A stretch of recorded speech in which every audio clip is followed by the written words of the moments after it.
केंद्र सरकार ने 8th पे कमीशन के गठन की मंजूरी दे दी है। नरेंद्र मोदी की अध्यक्षता में गुरुवार यानी 16 जनवरी 2025 को हुई कैबिनेट की बैठक के बाद अश्विनी वैष्णव ने बताया कि केंद्र कर्मचारियों और पेंशनर्स के लिए 8वें वेतन आयोग के गठन करने की मंजूरी दे दी गई है। 8वें वेतन आयोग के गठन से 48,67,000 केंद्र सरकार के कर्मचारियों और 67,95,000 पेंशनर्स को लाभ मिलेगा। अभी तक देश में 7वां वेतन आयोग लागू है, जिसका कार्यकाल 31 दिसंबर 2025 तक है। तो चलिए आपको इस वीडियो में 8th पे कमीशन कब से लागू होगा और इसका प्रोसेस क्या होगा, इन सब के बारे में डिटेल में बताते हैं। यूनियन मिनिस्टर ने बताया कि इस आयोग को अगले साल यानी 2026 तक अपनी रिपोर्ट सौंपनी होगी।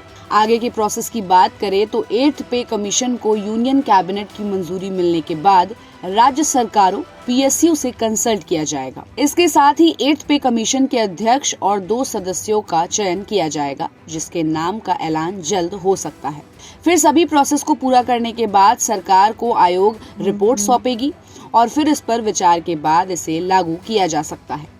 हर 10 साल में नया वेतन आयोग केंद्र सरकार कर्मचारियों की सैलरी को रिवाइज करने के लिए नया वेतन आयोग अक्सर 10 साल के अंतराल पर लागू करती है।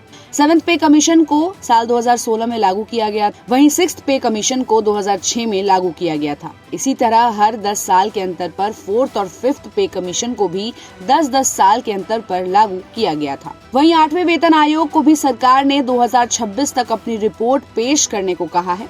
ऐसे में उम्मीद है कि इसे भी साल 2026 तक लागू कर दिया जाएगा। अब अगर फिटमेंट फैक्टर की बात करें तो फिटमेंट फैक्टर को भी बढ़ाया जाता है। ये 2.57 से बढ़ाकर 2.86 किया जा सकता है, जिससे कर्मचारियों की बेसिक सैलरी में जबरदस्त उछाल हो सकता है। तो मैं आपको एक उदाहरण देकर समझाती हूँ।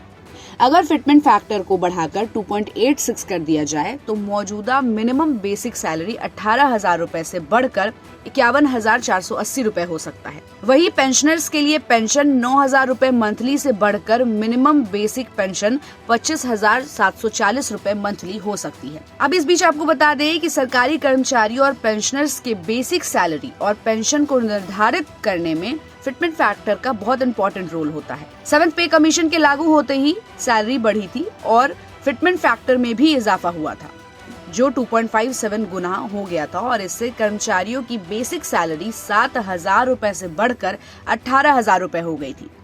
वहीं 6th पे कमीशन में फिटमेंट फैक्टर 1.86 था और पेंशनर्स की बेसिक पेंशन बढ़कर 9,000 रुपए हो गई थी।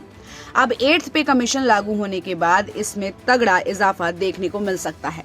तो 1 फरवरी 2025 को पेश होने वाले बजट से पहले केंद्र सरकार ने केंद्रीय कर्मचारी और पेंशनर्स को एक बहुत बड़ा तोहफा दिया है। तो इस पर आपकी क्या राय है, हमें अपनी राय कमेंट बॉक्स में दे और ऐसी अपडेट्स के लिए देखते रहिए गुड रिटर्न्स।